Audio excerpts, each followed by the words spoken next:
సువార్త ప్రకటించని ఎడల నాకు నేను పాడాలని ఆశ లేదు, కానీ మీ పాట నేను వినాలని ఆశ. ఎన్నో రోజులుగా ఎదురు చూస్తున్నాను. ఈ రోజున ఆశ తీరింది. దేవునికి స్తోత్రం. ఏంటంటే బావా నీ ముందు వచ్చి పాట పాడింది ఈరోజు. దేవునికి స్తోత్రం. హల్లెలూయా. నా ఆశ తీరింది. దేవునికి స్తోత్రం. హల్లెలూయా. ఆశ. కాబట్టి ప్రియ దేవుని బిడ్డలారా, మరి కొద్ది నిమిషాలు దేవుని వాక్యాన్ని మనము ధ్యానం చేసుకుందాం. మీరు ఆసక్తిగా మరి దేవుని వాక్యాన్ని వినాలని కోరుకుంటున్నాను. మరి ఆశ నాకేనా, మీకేమైనా ఉందా? అమ్మా చెప్పండి తల్లి. పాడాలని ఆశ ఉందా? పాస్టర్ గారు మీరు అక్కడ పాడుతూ ఉంటే మేము ఇంటికాడే ఉంటామండి, ఇంటికాడ ఉండి వింటున్నామని అంటున్నారు. దేవునికి స్తోత్రం. ఆశ తీర్చేవారై ఉండాలి. ఎవరై ఉండాలమ్మా? ఆశ తీర్చేవారై ఉండాలి. దేవునికి స్తోత్రం. ప్రియ దేవుని బిడ్డలారా, మనము గత కొద్ది దినాలుగా ధ్యానం చేసుకుంటున్నాం. పరమగీతములు 6వ అధ్యాయము మొదటి వాక్యాన్ని ధ్యానం చేసుకుంటున్నాం. పరమగీతములు 6వ అధ్యాయము మొదటి వాక్యాన్ని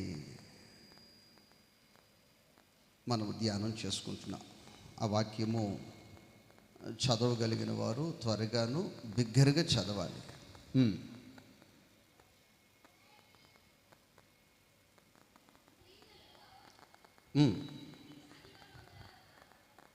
స్త్రీలలో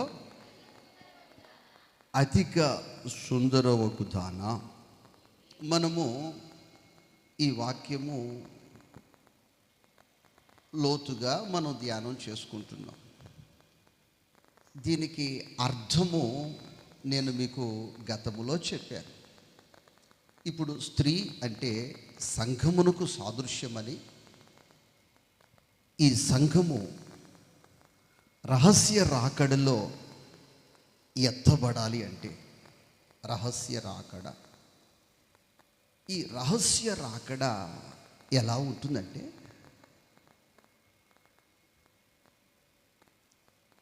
తూర్పున పుట్టి పనమర మెరిచినట్లు ఉంటుంది.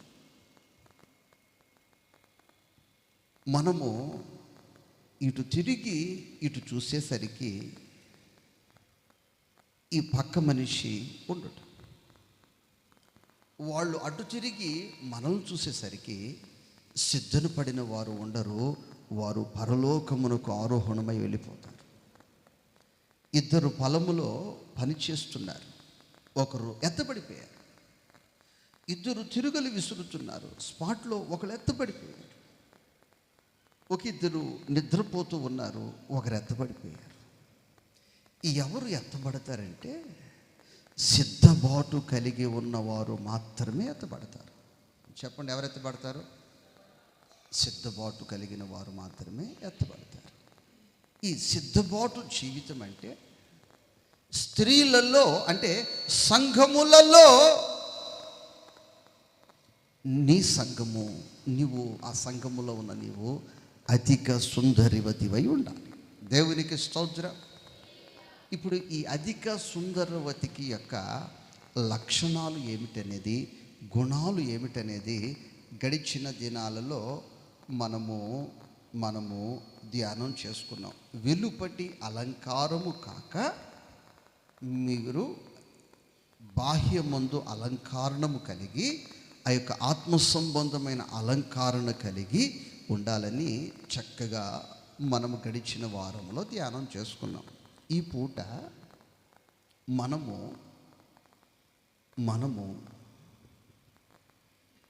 ఎలా ఉండాలి, ఈ అధిక సుందరివతి యొక్క లక్షణాలను గూర్చి ఈ పూట కూడా మనము ధ్యానం చేసుకున్నాం. వినగలిగిన మనస్సు, గ్రహించగలిగిన హృదయము ఒక్కొక్కరికి దేవుడు అనుగ్రహించునుగాక. ఆమేన్. ఎఫెసీ పత్రిక 5వ అధ్యాయము 7 వాక్యాన్ని చదువుకుందాం. ఎఫెసీ పత్రిక 5 అధ్యాయము 27 వాక్యాన్ని చదువుకుందాం. అమ్మా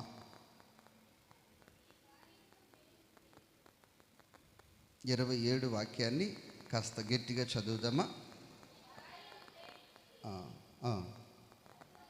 అటువలే క్రీస్తు కూడా ఎవరిని ప్రేమించి?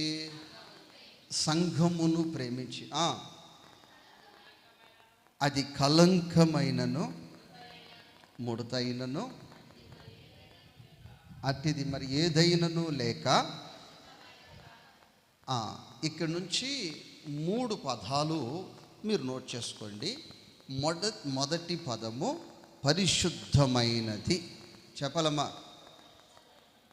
ఎలాంటిది? మొదటి లక్షణము పరిశుద్ధమైనది. నెక్స్ట్ నిర్దోషమైనది. ఎలాంటిదమ్మా? నిర్దోషమైనది. 3 మహిమగల సంఘముగాను ఆయన తన ఎదుట దానిని నిలబెట్టుకోవాలనని వాక్యముతో ఉదక స్థానము, అంటే ప్రతి శుక్రవారము, ప్రతి శనివారము, ప్రతి ఆదివారము, ప్రతి ప్రార్థనా కూడికలలో అధిక సుందరివతిగా నీవు మార్చబడాలంటే నీకు వాక్యము చేత ఏమి కావాలి? ఉదక స్థానము కావాలి. ఎప్పుడైతే ఈ వాక్యము చేత ఉదక స్థానము నువ్వు చేయబడుతున్నావో, ఆ స్థానము ప్రతి ఒక్కరిని కూడా ఏ విధముగా చేస్తుందంటే అది అధిక సుందరివతిగా చేస్తుంది. అధిక సుందరివతిగా చేయటం అంటే ఖరీదైన సోపులన్నీ తెచ్చి రుద్దుకుంటే సుందరవతివి కాదు. వాక్యము చేత నీవు ఉదక స్థానము చేయబడాలి. ఆమె ఇప్పుడు ఈ వాక్యము చేత ఉదక స్థానము చేయబడాలి అంటే నేటి దినాన ఏదైనా అంగీకరిస్తున్నారు, కానీ ఈ పూట వాక్యము ఉదక స్థానము ఉంటే ఆ వాక్యము, ఆ సంఘము అంగీకరించట్లేదు. దేవునికి స్తోత్రం. ఆ ఉదక స్థానము చేయించే వాక్యము కానీ ఆ సేవకుడు చెప్తే, ఈ సేవకుడు మాకొద్దు, ఈ సేవకుడి వాక్యము మాకు చాలా కష్టముగా ఉందని ఆ సంఘస్థులు ఆ సేవకుడిని మార్చేస్తూ ఉన్నారు. లేకపోతే ఆ సేవకుడికి ఇవ్వాల్సిన శాలరీ ఆపేస్తూ ఉన్నారు. జీతాలు ఇవ్వకోకుండా మాకు నచ్చిన వాక్యం చెప్పేవాళ్ళు, మాకు అనుకూలంగా చెప్పేవాళ్ళు, మాకు ఆశీర్వాదం గురించే బోధించేవాళ్ళు చాలామంది వెయిటింగ్లో ఉన్నారు, నువ్వు అని పంపించేస్తూ ఉన్నారు. దేవునికి స్తోత్రం. సంఘము అధిక సుందరివతిగా మార్చబడాలంటే ఈ పూట దేవుని వాక్యము చెప్తుంది, ఆ సంఘానికి ఉదక స్థానము కావాలి. ఏ స్థానం అమ్మా? అట్టి వాక్యము మాకు కావాలి.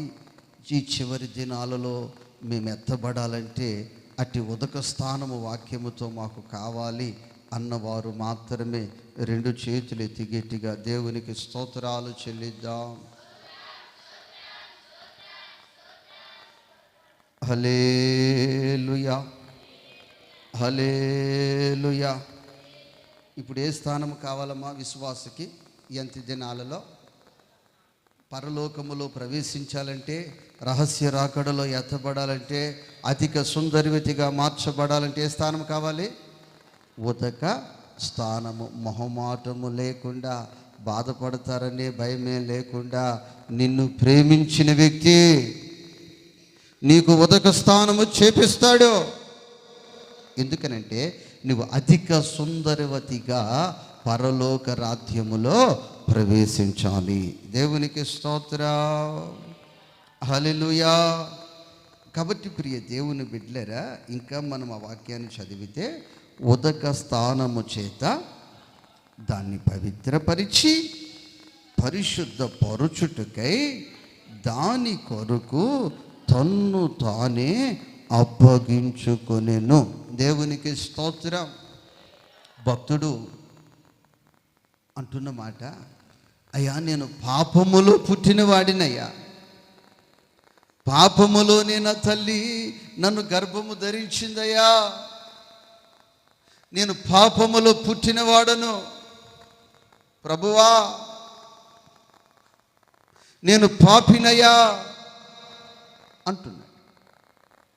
నా ప్రియ దేవుని బిడ్డలారా, ఇప్పుడు ఒక వ్యక్తి పవిత్రమైన వ్యక్తిగా మార్చబడాలంటే, ఒక వ్యక్తి పరిశుద్ధమైన వ్యక్తిగా మార్చబడాలంటే ఆ వ్యక్తి పవిత్రమైన వ్యక్తిగా మార్చబడలేడు.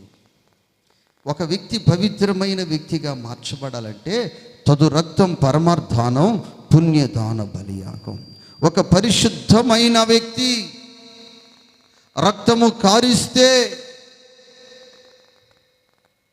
ఆ రక్తము ద్వారా మరొక వ్యక్తి పవిత్రమైన వ్యక్తి అవుతాడు. దేవునికి స్తోత్రం. హల్లెలూయా, హల్లెలూయా. ఇప్పుడు మీకు అర్థమయ్యేటట్టు చెప్పాలంటే, ఒక వ్యక్తికి లోన్ రావాలంటే మరొక వ్యక్తి ఏం పెట్టాలి అమ్మా? సిబిల్ లేని వ్యక్తి సంతకం పెడితే వస్తుందా? ఎవరు పెట్టాలి? ఆ వ్యక్తి ఇంతవరకు చరిత్రలో తీసుకున్న దానికంటే వడ్డీ వేసి అసలు పెండింగ్ లేకుండా పవిత్రంగా పరిశుద్ధంగా కట్టే వ్యక్తి అంటే శివుడు. దేవునికి స్తోత్రం. ఆ విధంగా చూసినట్లయితే ఈ లోకము పాపముతో నిండిపోయింది. ఈ లోకములో పరిశుద్ధత అనేది ఎక్కడా లేని పరిస్థితి. ఎక్కడ చూసిన పాపము, ఏ వ్యక్తిలో చూసిన పాపము, ఎక్కడ చూసిన దోషము, ఎక్కడ చూసిన అత్యాచారాలు, ఎక్కడ చూసిన హత్యలు, ఎక్కడ చూసిన మానుభంగాలు, ఎక్కడ చూసిన క్రమం, క్రోధం, మదం, మత్సరముతో నిండిపోయిన ఈ లోకముతో పాపమే తెలియకుండా పరిశుద్ధుడు పరిశుద్ధాత్మ ద్వారా దివి నుండి భూమికి నా ప్రభువు దిగి వచ్చాడు. కూడా చెప్పట్ల హల్లెలూయా, హల్లెలూయా.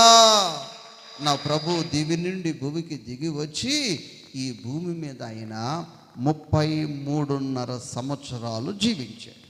ఈ 33.5 సంవత్సరాలు జీవించిన తర్వాత ఆయన మీద కొన్ని నేరాలు మోపి కోర్టులో నిలబెడితే, ఆ కోర్టులో నా ప్రియ దేవుని బిడ్డలారా తీర్పు ఏమిటంటే, ఈ మనుష్యునిలో ఏ దోషము లేదు, కనబడలేదు. కొడ చప్పట్ల హల్లెలూయా. పరిశుద్ధుడు పరిశుద్ధుడు పరిశుద్ధుడు అనటానికి యోగ్యుడై ఉన్నాడు. దేవునికి స్తోత్రం. పరిశుద్ధుడు అతి పరిశుద్ధుడు అని గాన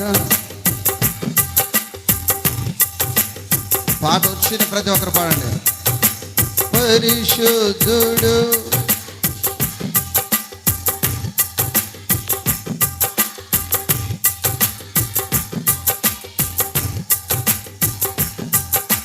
త్రియేక దేవుడైనా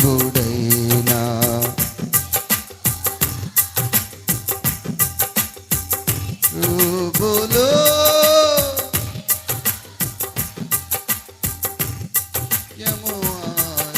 ఆరాధించెదరు. ఆయన పరిశుద్ధుడు. ఆయన పరిశుద్ధుడు గనుక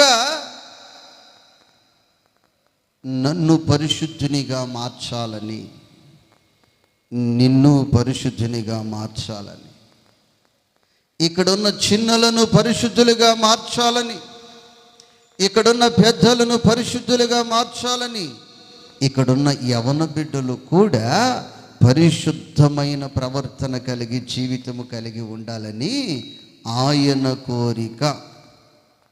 119వ అధ్యాయము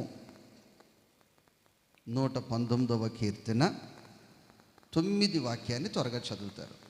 9 వాక్యాన్ని త్వరగా చదువుతారు అమ్మా.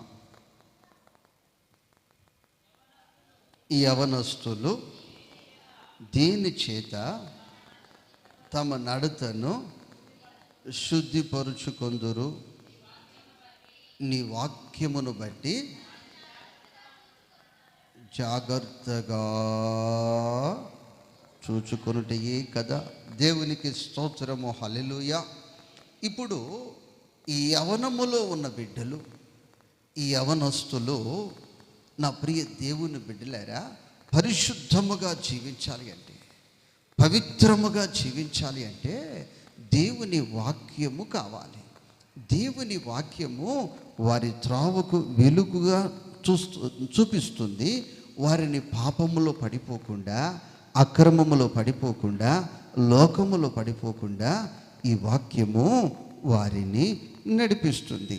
కాబట్టి ఈ వాక్యము నీకు ఏ విధముగా ఉపయోగపడుతుందంటే, ఈ వాక్యము ఏ విధముగా నువ్వు వినియోగించుకోవంటే, నీవు పరిశుద్ధమైన వ్యక్తిగా ఉండటానికి ఈ వాక్యము ఉపయోగపడుతుంది. దేవునికి స్తోత్రం. ప్రియ దేవుని బిడ్డలారా, ఇప్పుడు మార్కెట్లోకి ఒక వాహనం వచ్చింది, మార్కెట్లోకి ఒక ఫోన్ వచ్చిందంటే దాన్ని వారికి అనుకూలముగా ఉపయోగించుకుంటున్నారు. వారు చేసే వ్యాపారానికి, వారు చేసే వ్యవసాయానికి, వారు చేసే విద్యాభ్యాసానికి వాళ్ళు అనుకూలంగా ఉపయోగించుకుంటున్నారు. ఇప్పుడు ఈ వాక్యాన్ని కూడా ఎలా ఉపయోగించుకుంటున్నారంటే, భయపడకు, నీవు నా సొత్తు, నీవు నిశ్చయముగా ఆశీర్వదించబడతావు, ఇదిగో నాకు ఆశీర్వాదం వస్తుంది, ఇదిగో నాకు ఆశీర్వాదం వస్తుంది, దేవుడు నాతో మాట్లాడాడు, దేవుడు ఇచ్చి నాకు వాక్యం అని ప్రజలందరూ నమ్ముతున్నారు. అయితే ఈ వాక్యము ఈ పూట నీతో అంటుంది, ఈ వాక్యము నిన్ను పవిత్రపరిచే వాక్యము. ఈ వాక్యము నీ యవన బిడ్డలు నేర్చుకుంటే, నీ కుటుంబంలో ఈ యొక్క ఉపదేశం ఉంటే, ఈ వాక్యం ద్వారా నడుచుకుంటే, ఈ వాక్యం మిమ్మలను పరిశుద్ధమైన మార్గములలో నడిపిస్తుంది. చెప్పలం, ఏ మార్గంలో నడిపిస్తుంది? పరిశుద్ధమైన మార్గములో నడిపిస్తుంది. ఈ వాక్యము బ్రతికించటానికి మాత్రమే కాదు, ఈ వాక్యము నిన్ను బలపరచడానికి మాత్రమే కాదు, ఈ వాక్యము నీకు ఆశీర్వాదాన్ని కలగచేయటానికే మాత్రమే కాదు, ఈ వాక్యము నిన్ను స్వస్థపరచటానికి మాత్రమే కాదు.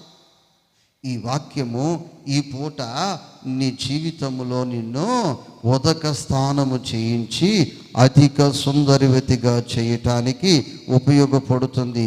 ఇదిగో ఒక యవనస్తుడు, ఒక యవనస్తురాలు అధిక సుందరవతిగా కనిపించాలి అంటే వాక్యము చేత శుద్ధీకరించబడవాలి. ఈ వాక్యము చేత శుద్ధీకరించుకొని నడవాలి. దేవునికి స్తోత్రము, హల్లెలూయా, హల్లెలూయా.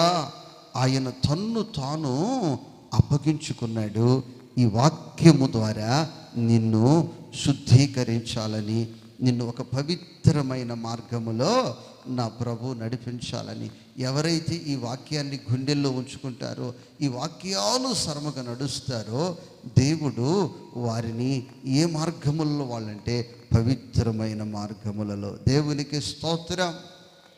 ఆయన అంటున్నాడు, నేను పరిశుద్ధుడను కనుక మీరు కూడా పరిశుద్ధమైన ప్రవర్తన కలిగి, పరిశుద్ధమైన ఆలోచన కలిగి, పరిశుద్ధమైన జీవితము కలిగి, పరిశుద్ధమైన మార్గాలలో మీరు వెళ్ళాలని నేను కోరుకుంటున్నాను. దేవునికి స్తోత్రం. యోహాను సువార్త 15 అధ్యాయము 3 వాక్యాన్ని చదువుకుందాం. యోహాను సువార్త 15 అధ్యాయము 3 వాక్యాన్ని చదువుకుందాం. చెప్పిన మాటను బట్టి మీరిప్పుడు పవిత్రులై ఉన్నారు.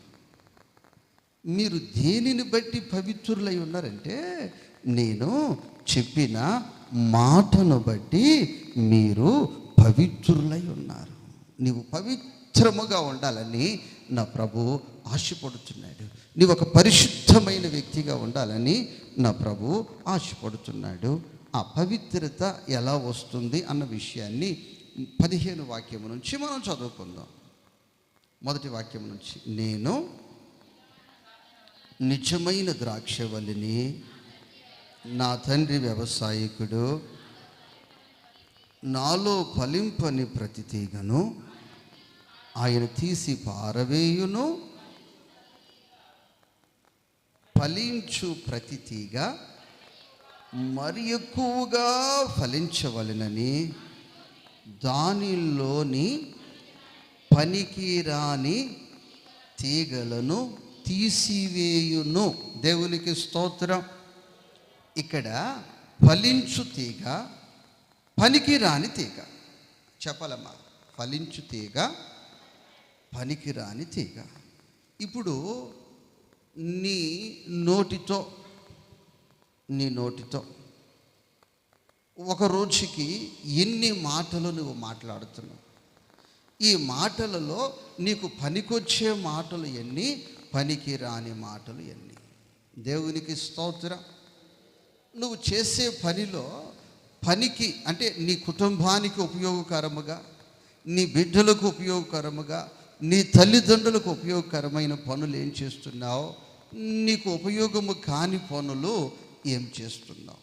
దేవునికి స్తోత్ర, హల్లెలూయా.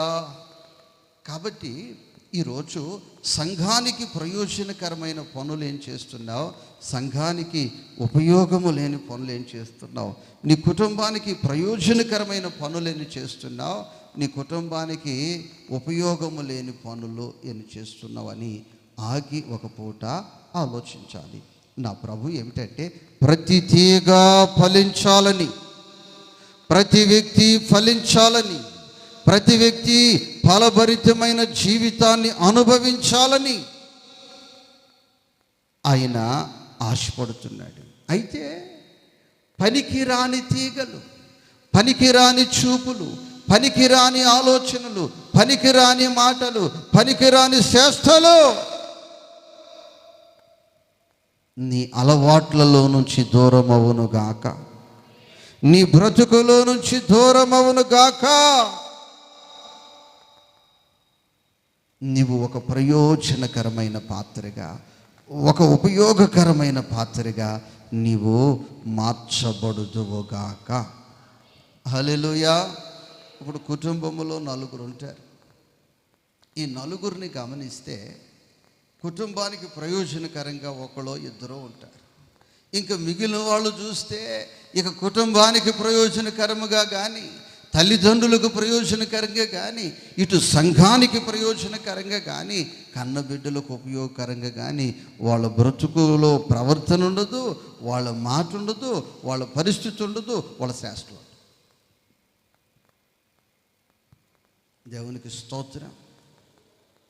నీ మాటల్లో పనికిరాని మాటలు ఏమున్నాయో, నీ అలవాట్లలో పనికిరాని అలవాట్లు ఏమున్నాయో, నీ ప్రవర్తనలో పనికిరాని పరిస్థితులు ఏమున్నాయో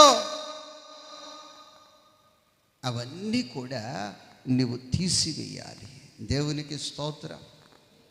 ఏమేయాలమ్మా? తీసివేయాలి. ఇప్పుడు ప్రియ దేవుని బిడ్డలారా, మనము అన్నం తయారు చేసుకునే ముందు బియ్యాన్ని ఏం చేస్తాం అమ్మా? కడుగుతాక ముందు ఏం చేస్తాం? వాటిని ముందుగా ఒక శాట్లో పోసుకొని ఇలాగన్నీ అట్లా ఏం చేస్తాం? చూస్తాం. చూసిన తర్వాత ఏ స్త్రీ అయినా సరే అందులో నుంచి 2, 3, 4, 5 ఏదో ఒకటి తీసి, అమ్మ అలా చేయకుండా ఎవరైనా అన్నం చేస్తున్నారా? అయితే నేను వాళ్ళ ఇంటికాడ భోజనం చేయలేదు. దేవునికి స్తోత్రం. వాటిని ఏం చేయాలమ్మా? మనం వాటిని ఏం చేయాలి? ముందు ఏరాలి. ఏం చేయాలమ్మా? ఏరాలి. దేవునికి స్తోత్రం. ఏరాలి. అప్పుడు ఆ సహోదరి చెప్తుంది, బాగానే ఉన్నాయి. ఏమంటుందమ్మా? ఒక అత్తగారు అయి ఉండొచ్చు, బాగా నూనె పోసి కడిగి వండేసి అంటుంది. బాగానే ఉన్నాయి అంటే పవిత్రపరిచింది. ఎప్పుడు అవి పవిత్రముగా మార్చబడ్డాయంటే అందులో మేకులే ఉండొచ్చు, అందులో మట్టి గడ్డలు ఉండొచ్చు, అందులో రాళ్ళు ఉండొచ్చు, అందులో ఏదై ఉండొచ్చు. అవి ఏం చేసేసింది? ఏరేసేసింది. దేవునికి స్తోత్రం. అలాగే కూరగాయలు, ఈ కూరగాయలు కోసేటప్పుడు కూడా దోసకాయ అయితే చేదు చూసి, అయితే అవి మంచిగా ఉన్నాయో లేవో చూసి, బెండకాయలు అయితే ముదిరిపోయేవో చూసి, అవన్నీ చూసి వాటిని బాగోపోతే తీసి పక్కనేసేసి కోసి వేస్తాం. నా ప్రియ తల్లి, నా ప్రియ సహోదరి, నా ప్రియ సహోదరుడా, అదే గోంగూర చూస్తే గోంగూర మంచిదని వాళ్ళు ఇస్తారు, వేసేసుకుంటామా? అందులో ఏముంటాయి చెప్పమ్మా? ఉదయం చూస్తే అక్కడ పురుగులు ఉన్నాయి. ఏమున్నాయి? తోటకూరకు పురుగు పట్టేసి అది వదులుకోం, చక్కగా అవన్నీ ఏరుకుంటాం. అలాగా నా ప్రభు ఈ పూట చెప్తున్నాడు, నీ జీవితంలో ఏరి పారేయవలసిన అలవాట్లు ఉన్నాయి, మాటలు ఉన్నాయి, ప్రవర్తన ఉంది, పరిస్థితులు ఉన్నాయి. నా తండ్రి పాదాల దగ్గర నువ్వు కూర్చో, ఒక పూట ఉపవసించి కూర్చో. ఎవరో నీకు చెప్పటము కాదు, మాయ్ ఈ పద్ధతి నీకు కరెక్ట్ కాదు, అబ్బాయి ఈ పద్ధతి నీకు కరెక్ట్ కాదని, అయ్యా అయ్యా నన్ను పవిత్రపరిచయ్యా, నన్ను పవిత్రపరిచయ్యా, అయ్యా నన్ను పవిత్రపరిచయ్యా. నీకు కోపము పుట్టించే ప్రవర్తన, అయ్యా నీకు ఇష్టము లేని ప్రవర్తన, మాటలు చేష్టలు ఏదైనా ఉంటే నాలో నుంచి అయ్యా, నాలో నుంచి అయ్యా, నాలో నుంచి ఏరి పారేయమని అడుగుచున్నామయ్యా, ఏరి పారేయమని అడుగుచున్నామయ్యా, అయ్యా వేరి పారేయమని అడుగుచున్నాము ప్రభువా అని నీవు ప్రభువుని అడిగినట్లయితే, ఎవరిని అడిగినట్లయితే చెప్పాలి తల్లి, ఎవరిని అడిగినట్లయితే? ప్రభువుని అడిగినట్లయితే నా ప్రభువు చేసే మొదటి పని ఏమిటంటే, అవి వేరిపోయినప్పుడు, ఇప్పుడు చదవండి తల్లి ఆ వాక్యాన్ని.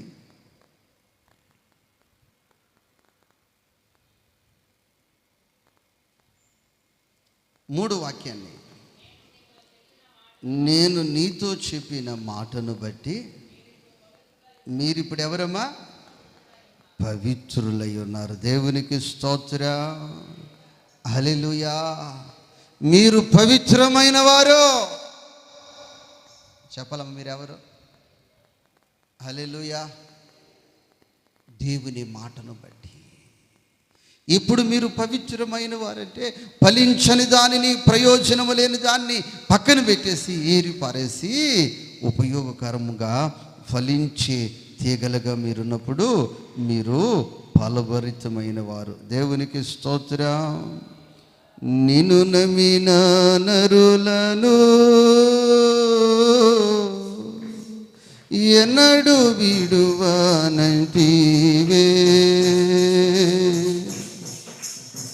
నిన్ను నమ్మిన నరులను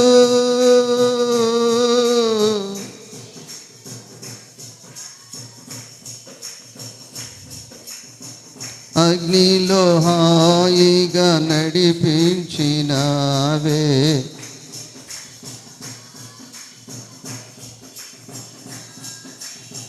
సింహాల నోళ్లను మూయించినావే. అయ్యా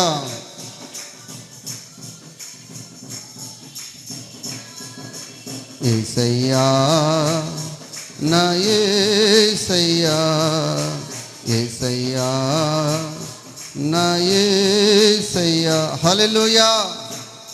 17 అధ్యాయము యోహాను సువార్త 17 వాక్యాన్ని చదువుకుందాం.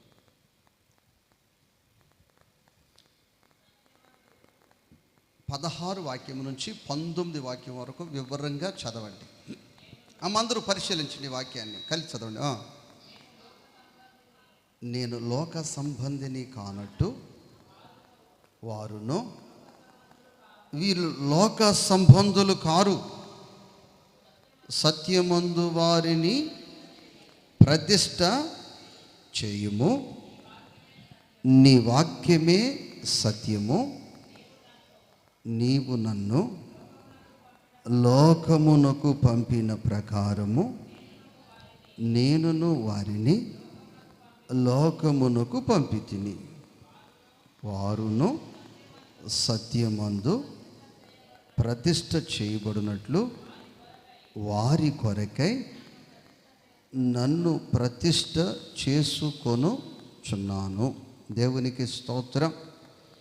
నా ప్రియ దేవుని బిడ్డలారా, ఇక్కడ ప్రభు చక్కగా వివరంగా మనకు చెప్తున్నారు. మొదటి, నేను లోక సంబంధిని కానట్లు వారు కూడా లోక సంబంధులు కారు.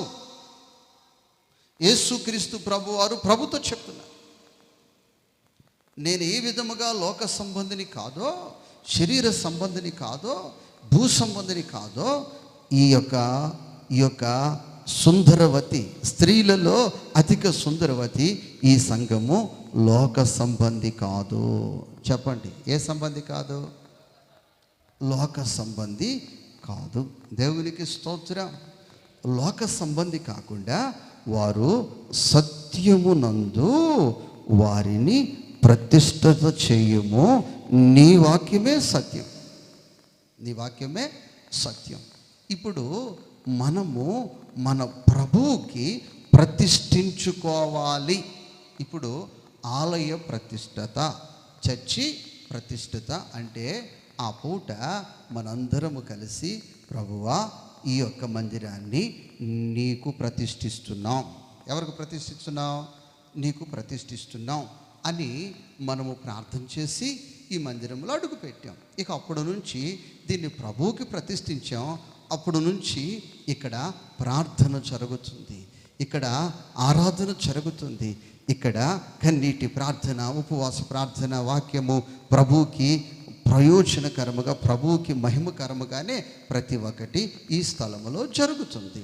అలాగా నీ యొక్క ఆలయాన్ని, నీ యొక్క హృదయాన్ని ప్రభువుకి ప్రతిష్ఠిత చేయాలి. ఎవరికమ్మా? చెప్పమ్మా, ఎవరికమ్మా? ప్రభువుకి ప్రతిష్ఠిత చేయాలి.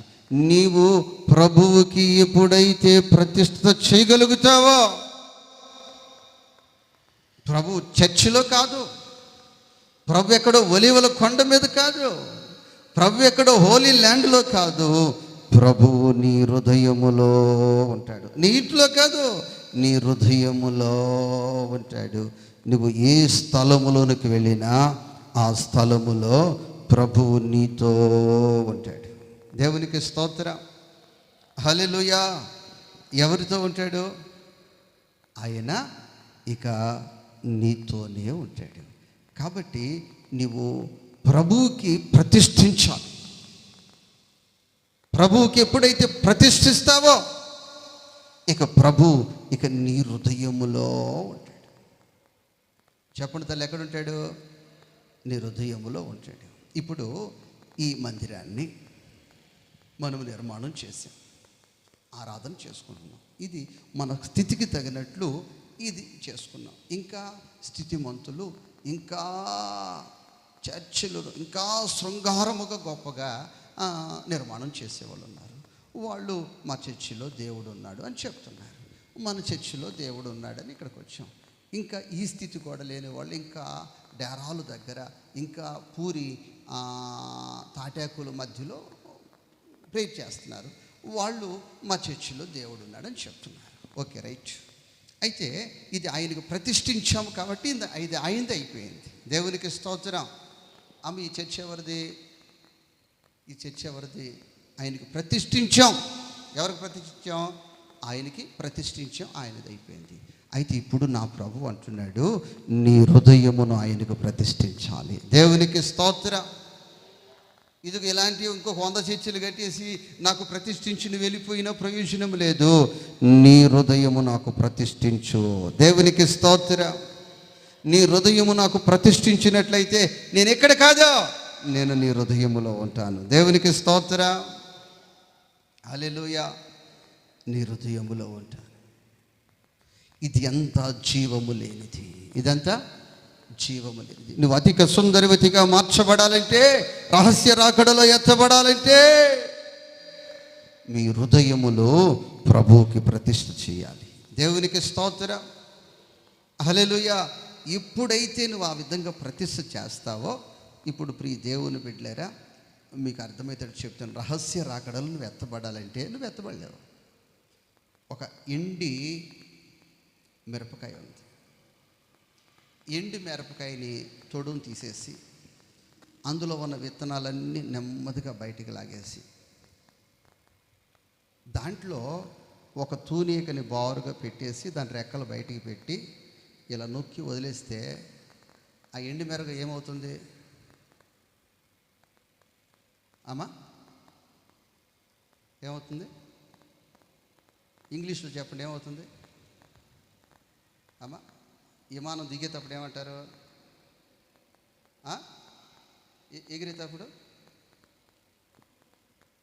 ఎగిరేటప్పుడు టేకప్ అయిందా? దిగేటప్పుడు ల్యాండ్ అవుతుంది. నా ప్రియ దేవుని బిడ్డలారా, అలాగే ఇది పైకి లేసిపోతుంది. అది జీవము లేనిదే, కానీ అందులో ఉన్న జీవి జీవము కలిగినది. దేవునికి స్తోత్రం. మహాశ్రమల కాలములో నీవు తప్పించుకోవాలంటే అగ్ని ఆరదు, పురుగు చావదు, నరక యాతన తప్పదు, భయంకరమైన కరువులు విపత్తులు ఈ భూమి మీదకి రాబోతున్నాయి. ఆ పరిస్థితిలో నువ్వు ఇక్కడ మిగలుకోకుండా రహస్య రాకడలో ఎత్తబడి ఇదిగో ప్రభు సన్నిధిలో నీవు ప్రవేశించాలంటే, పరలోక రాజ్యములో నువ్వు అడుగు పెట్టాలంటే నీవు రహస్య రాకడలో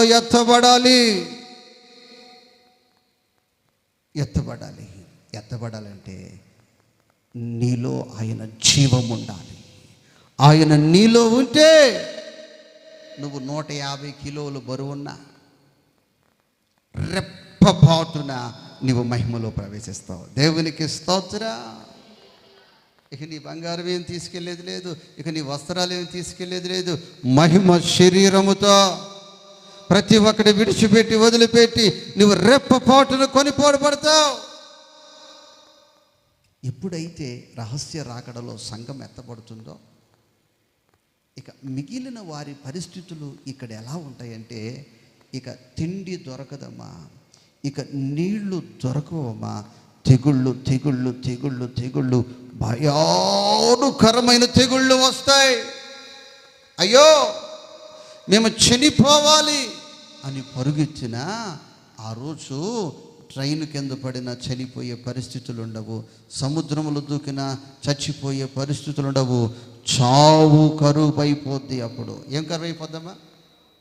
ఇప్పుడు అయ్యో అటు చూసే వ్యక్తి చచ్చిపోయాడే, నేను మాట్లాడి వెళ్ళాను, తిరిగి వచ్చేసరికి చనిపోయాడు, ఇదిగో నన్ను అక్కడ వరకు దింపాడు, ఆ వ్యక్తి చనిపోయాడు.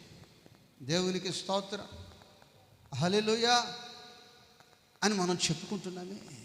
ఆ రోజు ఇక రహస్య రాకడ తర్వాత ఇక మనుషులు చనిపోయే పరిస్థితులు, ఇక చనిపోరు. ఇక శ్రమలు, మహాశ్రమల కాలం. ఆ శ్రమల నుంచి నువ్వు తప్పించబడాలి అంటే, నీవు పరలోక రాజ్యములో ప్రవేశించాలంటే నీవు స్త్రీలలో అధిక సుందరవతిగా మార్చబడాలి. వాక్యము చేత నీవు ఉదక స్థానము చేయబడాలి. నీ హృదయమును ప్రభువుకి ప్రతిష్ఠించుకుంటే నీ హృదయములో ఆయన ఉంటాడు. రహస్య రాకడలో రెప్పపాటును నువ్వు ఎత్తబడిపోతావు. దేవునికి స్తోత్రం. ఎలా ఎత్తబడిపోతావు? రెప్పపాటున నువ్వు ఎత్తబడిపోతావు. దేవునికి స్తోత్రం, హల్లెలూయా, హల్లెలూయా. ఈ మాటలు మీ వినికిడిలో నా దేవుడు నీరు కట్టి ఫలింప చేయునుగాక. అందరూ మోకరించండి. ఇన్ని వాక్యాన్ని బట్టి ప్రార్థన చేయండి. పరిశుద్ధుడా నీకు స్తోత్రాలు, జీవాధిపతి నీకు వందనాలు చెల్లిస్తూ ఉన్నాము తండ్రి. కృపతో జ్ఞాపకము చేసుకోమని అడుగుచున్నాం. దయ కలిగిన వాడా నీకు స్తోత్రాలు, స్తోత్రాలు. కృప కలిగిన వాడా నీకు స్తోత్రాలు, స్తోత్రాలు. సహాయము చేయువాడా నీకు స్తోత్రాలు, స్తోత్రాలు, స్తోత్రాలు. వినిన వాక్యాన్ని బట్టి ప్రార్థన చేసుకుందాం. స్తోత్రం. ఎదరికొచ్చి మనకు ప్రార్థన చేస్తాం.